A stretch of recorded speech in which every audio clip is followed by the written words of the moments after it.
Righto guys, here we go. So this is the tool shout out. Tool shout outs are something that I've introduced into my installments and stuff, originally to try and help guys out to understand some of the tools that I've bought over my time as a first year apprentice carpenter.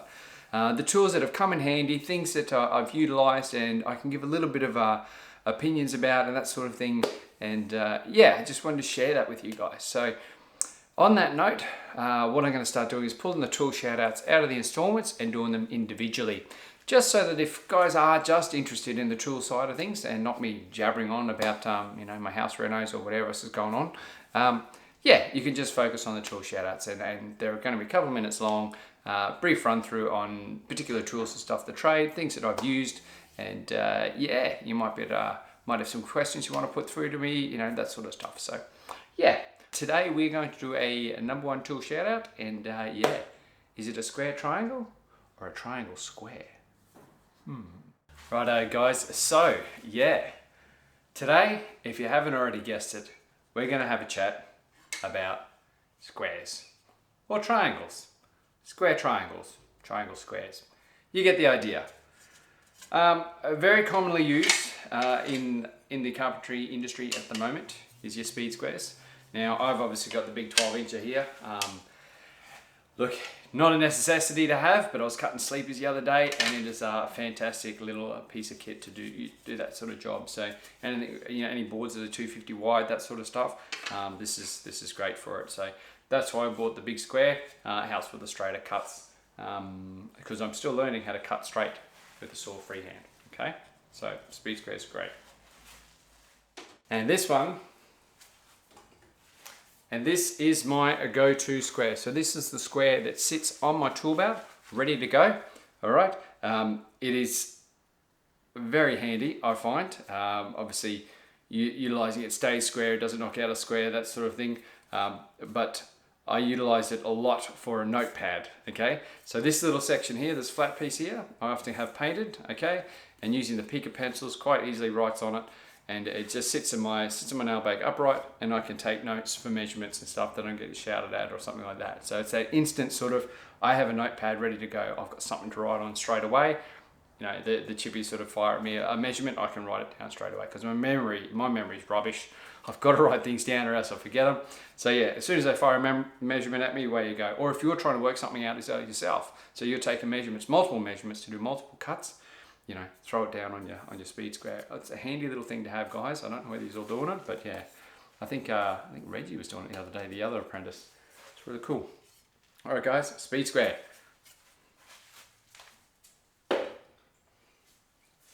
And the other square that I keep in my kit at this point in time, all right, don't always have it on my tool belt. It's all depending on the situation. It's always situational. Any of these tools in these tool shout outs is situational, guys. So it depends on the work that you're doing. Depends on what opportunities arise for you as a carpenter, as an apprentice. So yeah, it is the little combination square. All right. So I've just got a little Baco one, a little small one. Now, probably obviously the biggest draw card about these particular squares is the fact that you can actually bring them in. All right, if that's going to focus on us for us, you can set it to a figure, all right, and then lock it off, all right. It has come in handy with me quite a fair bit, just having that ability to make things consistent on your screw lines and stuff like that too. So yeah, little combination square. The other thing I want to talk to you about, guys, is with the speed squares, you can use those as a saw guide, a quick, handy grab from your tool belt saw guide, all right, to help you cut straight when you need to. Obviously, if we're talking about rough-in work, don't sweat that stuff too much. But if you need to cut a nice square line, nice and straight, all right, get in the habit, grab your square out, flip it around, and then saw away. But biggest thing to remember in this little clip, all right, you'll notice how I've got the speed square on the piece of timber, on the material that I'm cutting, all right? I've got the point towards me, okay? So I've got the locking edge on the furthest side of the board from me and the point towards me.